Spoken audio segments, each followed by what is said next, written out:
was this most dangerous woman? It's the mid-90s. Kids all over Europe are thrilled. They finally have their own Disneyland here in Paris. These two kids have come all the way from Switzerland. They have been begging their family to take them here forever. Now they're finally here. And it's better Why they look Asian? than they imagined. It really is the happiest place on Earth. The park is buzzing with life. The daily parade rolls down Main Street. It's like they're in a Disney movie. And behind them, towering above it all, is the park's centerpiece, Sleeping Beauty's castle, its golden spires gleaming under the French sun. At first glance, Isn't that the first intro to every Disney movie they ever? look like any other family. Perhaps they are diplomats from East Asia, enjoying a day off in Europe. The siblings watch the parade, but their eyes keep drifting back to the castle, almost like they're imagining themselves inside it, maybe as part of a royal family. The thing is, they are royalty. But their life is no fairy tale. When the boy What? grows up, he'll have his own empire. When the What is this girl storytelling, grows bro? up, she'll become one of the most dangerous women in the world. US officials see Kim Yo-jong as one of the key regime insiders. Kim officially opposed Kim Yo-jong. You have the Kim Jong-un sister.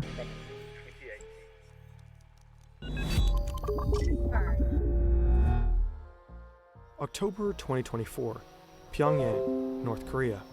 A drone crashes in the country's capital. It's been distributing anti-North Korean propaganda leaflets.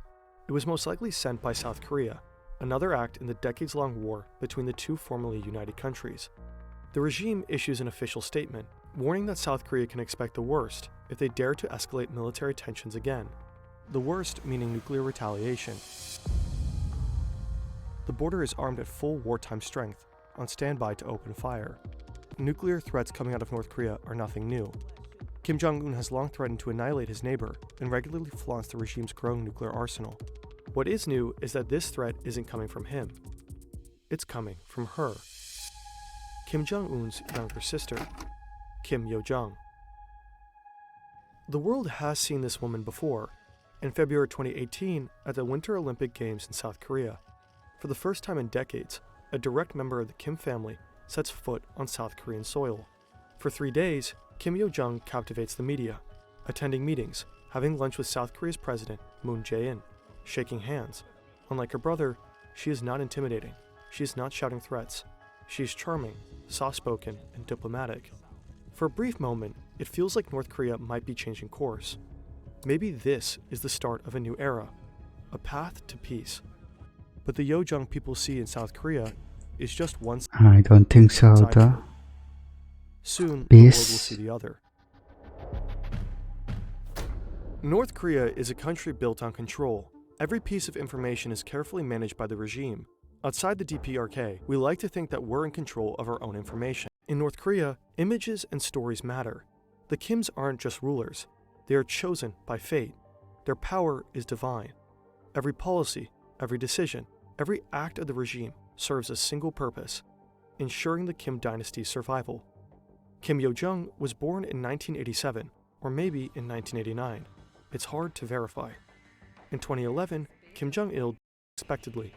His youngest son, Kim Jong-un, is declared And because of the airport his successor. incident, At his father's funeral, a young woman stands behind him, dressed in black, head tilted to the side, gaze lowered.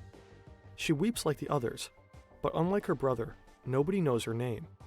Kim Yo-jong has spent her entire life in the shadows. Even inside North Korea, her existence is a secret. No photos, no official mention, no trace of her in state media.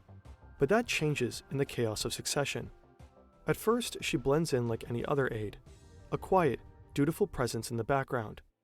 She carries her brother's clipboard, stands at his side, and holds out a heavy crystal ashtray so the chain-smoking dictator can flick away his ashes. To the outside world, she looks just like another assistant.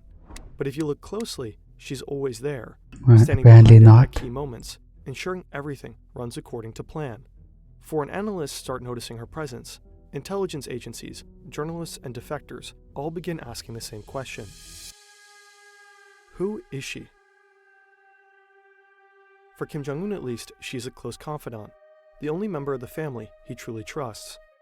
Maybe that has something to do with her childhood in Europe. Switzerland in the mid-90s. 2 North Korean children enroll in a private school in the city of Bern. Officially, they're the children of diplomats, but their passport names are fake. Nobody knows they are really the heirs to North Korea's most powerful family. Here, they're just 2 foreign kids in a country far away from Pyongyang. To their classmates, they seem like normal kids, playing soccer and inviting friends over to their modest apartment, going on ski trips, traveling Europe, and visiting Disneyland. A regular family. Except they're not. 우리는 평범한 집에서 살았고 평범한 가족처럼 행동했다. 나는 그들의 어머니처럼 행동했다. So when did they realize that they are actually Their royal mother family? isn't their mother. Ko Young-suk, their aunt, was sent to care for them in Switzerland. Years later, she defected to the US, where she appears to have been living in secrecy ever since.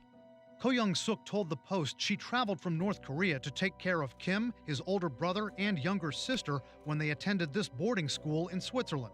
And just like her fake mother, one day the 2 fake diplomat kids vanished too. No warnings, no goodbyes. Jung-un and Yo-jung are pulled from school and sent back to North Korea.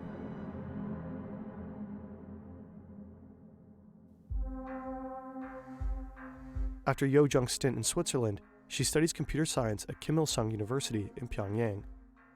In 2014, 3 years after taking over as supreme leader, her brother is forced to undergo medical treatment. During that time, Yo-jung takes over state duties. By the end of the year, her brother appoints her first deputy director of the party's propaganda and agitation department, a department infamous for controlling every image, every speech, and every news article inside North Korea. In 2017, Kim Yo-jung is officially promoted to the Politburo, the ruling elite of North Korea's single-party system. She now has a seat at the highest table of power. But her true talent remains in propaganda. Wherever Kim Jong-un appears, Kim Yo-jung is there too, not just as his sister, but as his PR manager, his shadow. She sets the stage before he arrives and follows him like a ghost when he leaves. A year later, for the first time in her life, she takes center stage. The sister of the North Korean leader Kim Jong-un has become the first member of her family to visit South Korea since the 1950-53 Korean War. Kim Yo-jong is part of a high-level delegation attending the opening ceremony of the Winter Olympics. At the 2018 Winter Olympics, she charmed South Korea and the international press. And there seems to be a strategy to this. For years, Kim Jong-un has been perceived as a ruthless dictator, a nuclear-obsessed madman. Under Yo-jung's guidance, that image softens. She's carefully rebranding her brother's image. In 2018, North Korea suddenly seems to open up. She will be meeting with President Moon on Saturday. If the meeting goes well, some experts say the Yeah, visit he met with Donald Trump too, right? lay the foundations for a possible inter-Korean summit between President Moon and Kim Jong-un. 2 months later, Kim Jong-un and South Korean President Moon Jae-in meet at the border. They shake hands, they laugh, applause erupts on both sides. That same year, Donald Trump also meets Kim Jong-un in Singapore, a historic summit. The 2 leaders sit at a large table, signing a historic document, a joint declaration stating that North Korea intends to denuclearize. Next to Trump is Mike Pompeo, the president's Secretary of State. Next to Kim Jong-un is his sister. She stands there, silently watching as the world dares to believe one of its most feared nuclear powers might actually disarm. But something about her feels off. Her appearances, her gestures, her smile, they all seem a little too perfect. Every move feels somewhat calculated. And this is just the beginning. Is she psychoanalyzing? There is very limited immediately available evidence, but from what we know, she fulfills the role of the communicator with South Korea and with the United States. But she was also tasked with the propaganda functions in the party apparatus. That's Ildar Daminov, a political scientist at the Central European University in Vienna. He spent years studying North Korea and its power structures. Yo-jung appears to be North Korea's top propaganda chief. Since she has taken over, the way the regime communicates with the world has changed significantly. It became much more flexible and it also went online. So there were multiple attempts to also leverage some Western platforms such as YouTube, for instance, to broadcast certain North Korean points of view. Under Kim Yo-jung's watch, North Korean propaganda has gone digital. We've already covered the bizarre world of North Korean influencers in a previous video, link in the description. But Yo-jong's real role now seems to be that of the regime's chief foreign policy mouthpiece. And in North Korean terms, that translates to one thing above all: threats and insults. In 2020, Yo-jong orders the destruction of the so-called liaison office, an embassy-like facility right at the border of Kaesong, a fragile diplomatic connection between the two nations that has been established just a couple of years prior. Her once polite smile is gone. Her rhetoric gets more resentful and insulting. 남조선의 인간 쓰레기들, 남조선 권위자 놈들을 근절한 쓰레기통에 버려야 한다. In 2022, Kim Yo-jong addresses the nation in a rare public speech. It's the first time the North Korean public hears her voice in state media. Was with the weird clapping from her. 이 방역 전쟁의 나날 거열 속에 시비 앓으시면서도 자신이 끝까지 책임져야 하는 인민들 생각으로 한순간도 자리에 누우실 수 없었던 원수님과. The event is staged to praise her brother. He has a high fever, but never lays down to rest, too worried about his people. Officials wipe tears from their faces. He has COVID, but according to her, the real culprit isn't COVID. It's South Korea. 우리 공화국에 비루스가 유입될 수 있는 위험한 짓거리를 계속 행하는 경우 우리는 비루스는 물론 남조선 당국 것들도 박멸해 버리는 것으로 대답할 것입니다. When South Korean activists send leaflets across the border in 2024, Kim Yo-jong allegedly orders a response in kind.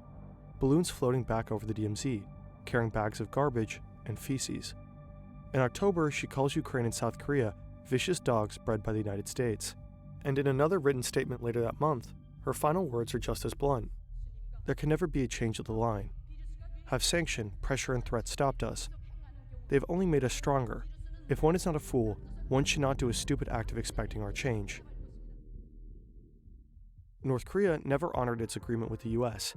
Instead of dismantling its nuclear program, it doubled down, conducting missile tests in open defiance. Well, doesn't work Meanwhile, then. South Korea and the US have long resumed their military exercises.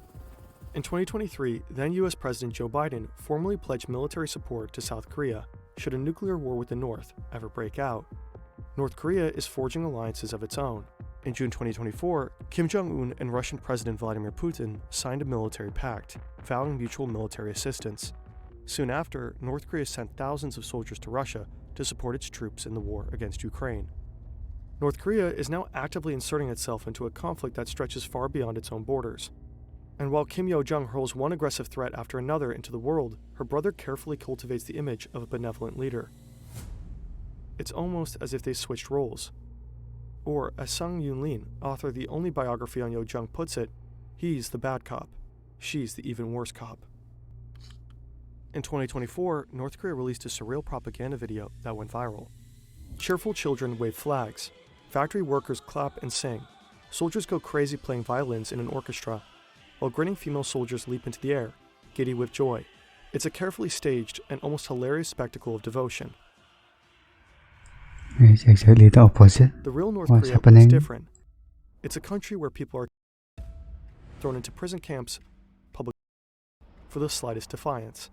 A country that holds its people hostage within its borders, choosing famine over reform, weapons over survival, missile tests over food supplies, nuclear threats over diplomacy. A brutally ruled nation with at least 50 nuclear warheads at its fingertips.